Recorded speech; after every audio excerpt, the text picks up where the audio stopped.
بسم الله الرحمن الرحيم. مساء الخير يا صبايا، اهلا بكم في سفر السماح. احنا النهارده يا بنات هنعمل مع بعض صينيه بطاطس بالفراخ، بس مش التقليديه، مش صينيه البطاطس يعني التقليديه اللي احنا واخدين عليها. احنا هنعمل لها خلطه كده مميزه شويه، ان شاء الله تعجبكم باذن الله. انا مستعمله النهارده وراك الفراخ او افخاد الفراخ. انتي ممكن تستعملي الفرخه كامله عادي خالص، مش مشكله، وممكن كمان بالدبابيس بس اللي يريحك خالص. طبعا الكميه على حسب عدد افراد اسرتك برضو.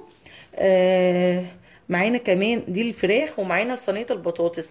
بطاطس، كيلو بطاطس وفلفل رومي وبصلتين واربع فصوص توم كبار.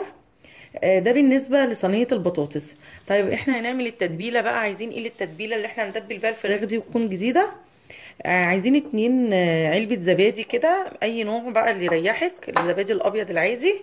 وعايزين معلقة سكر، معلقتين كبار صلصة طماطم، ده قرن فلفل رومي احمر مبشور او مفروم، معلقة فلفل اسود، وملح وبهارات، ودي السبع بهارات.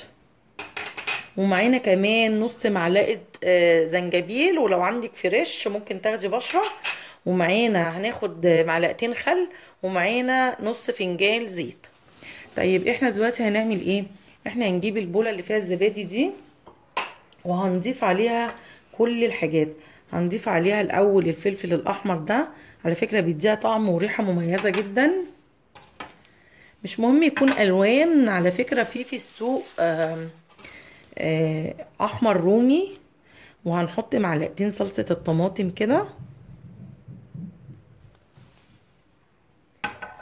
وهنحط كمان معلقة السكر الكبيرة، وهنحط معانا 3 4 معالق خل كده. وكل بقى البهارات اللي معانا دي، الزنجبيل والسبع بهارات والملح والفلفل الاسود. وهنقلب التتبيلة دي كويس جدا مع بعض، وهنحط كمان معاهم نص فنجان زيت. هنقلبهم مع بعض كويس.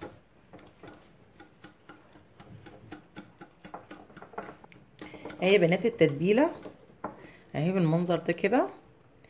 هنعمل ايه بقى دلوقتي يا بنات؟ هنجيب آه احنا جبنا يا بنات طاجن او اي حاجه نقدر ندبل فيها الوراك بتاعتنا دي. هنجيب بقى الوراك كده، نجيب سكينه. بصوا انا مش عايزه افتحها المره دي من بره من هنا، لا هنعمل الفتحات من جوه. بصوا جوه كده نعمل فتحات عشان تخش فيها التتبيله كده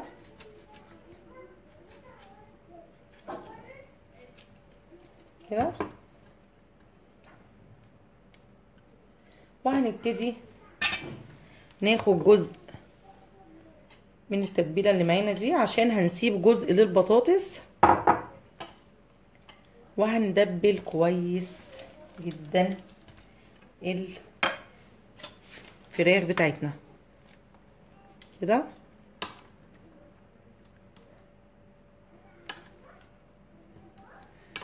كده اهو المنظر ده. بصوا التتبيله دي حلوه جدا على فكره، يعني من التتبيلات اللي بتدي طعم مميز قوي للصواني. هنعمل نفس الحكايه. السكينه بتاعتك تكون حاميه بس تخلي بالك منها. افتحي كده عشان التتبيله تخش جوه. وهناخد من التتبيله عليها كده وهنحط. انا هكمل وهوريكي. بس يا بنات ندخل كده من بين الجلد، ندخلي كده كده. التتبيله ريحتها حلوه جدا من قبل يعني من ما نسويها كده. مش عارفه انا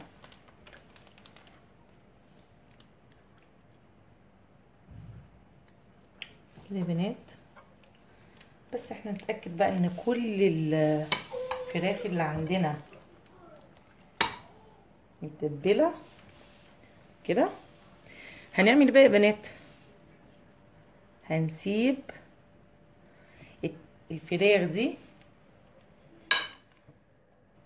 بصوا يا بنات بقى، التتبيله اللي فاضت معانا دي احنا عايزينها هنشيلها برضو في التلاجة مع الفراخ، عشان دي هندبل بيها البطاطس بقيه الصينيه يعني. والفراخ دي يا بنات بقى هنبتدي نحطها في التلاجة، هنغطيها بالبلاستيك وهنحطها في التلاجة لحد 6 ساعات او 5 ساعات. ويا سلام لو بيتوها بقى، يا سلام لو بيتوها. بصوا التتبيله، يعني شكل الفراخ بصوا، دي تتبيله مميزه جدا جدا للفراخ. صدقوني ريحتها تحفه، يعني لسه ما طبخناش وريحتها حلوه جدا. طيب يا بنات احنا هنعمل ايه؟ احنا هنلفها دلوقتي بالبلاستيك. لو انت ما عندكيش البلاستيك بتاع الاسترتش رول ده، لو مش موجود عندك ما يهمكيش اي شنطه بلاستيك عندك نظيفه، انت تكوني متاكده منها ان الشفافه دي ان هي نظيفه، هتخلي فيها الطاجن او الطبق بتاعك وحطيه في التلاجة. بس لازم تغطوها يا بنات، عشان اولا ما تعملش قشره، وثانيا ما تاخدش اي روايح من التلاجة. هنحطها بقى زي ما قلت لك مش اقل من 5 6 ساعات في التلاجة من تحت. ويا سلام لو بيتوها. وهنرجع مع بعض نكمل صينيه البطاطس بقى. عشان كده انا ما قشرتش طبعا البطاطس، عشان لسه بدري على ما نكمل الصينيه بتاعتنا. اقابلكم بقى بعد 6 ساعات في التتبيله دي. رجعنا تاني يا بنات بقى. خرطنا البطاطس زي ما انتم شايفين كده شرايح. بصي ولا تخينه قوي ولا رفيعه قوي، اعمليها كده.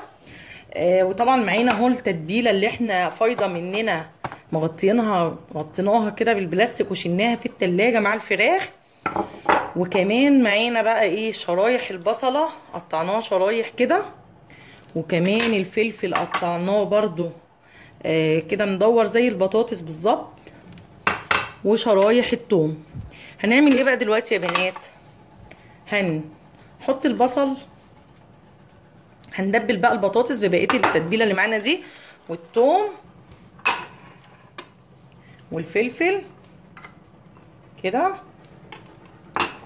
وهنضيف عليهم بقيه التتبيله اللي كانت معانا واحنا شلناها من امبارح. وهنجيب بقى الفراخ ونطبق وصفتنا. هنقلب كل الكلام ده مع بعض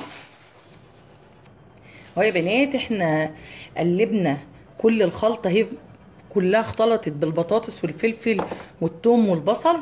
هنجيب بقى صينيه نرص فيها الكلام ده، ونجيب الفراخ بتاعتنا نحطها من فوقها. والفراخ زي ما قلت لكم احنا سايبينها في التلاجة من اكتر من 6 ساعات.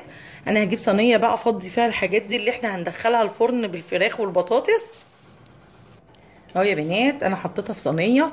على فكره انا حطاها في صينيه اللي هي زي بتاعه البيتزا دي او كده، انا عايزاها كده علشان بس منظر الفراخ يبان.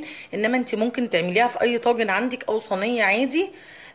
وكمان يا بنات انا عايزه اقول لكم ان بلاش بايركس علشان ما تلزقش منكم، خلوها دايما صينيه المونيا. وبلاش كمان سلستيل، يا صينيه المونيا يا اما بقى تحطي في الارضيه فويل.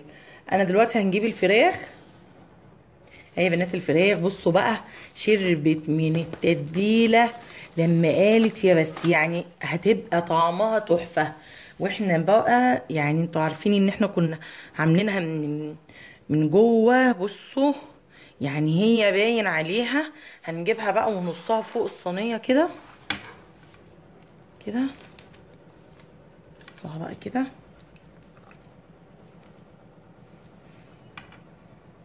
وهنحضر طبعا ورق فويل عشان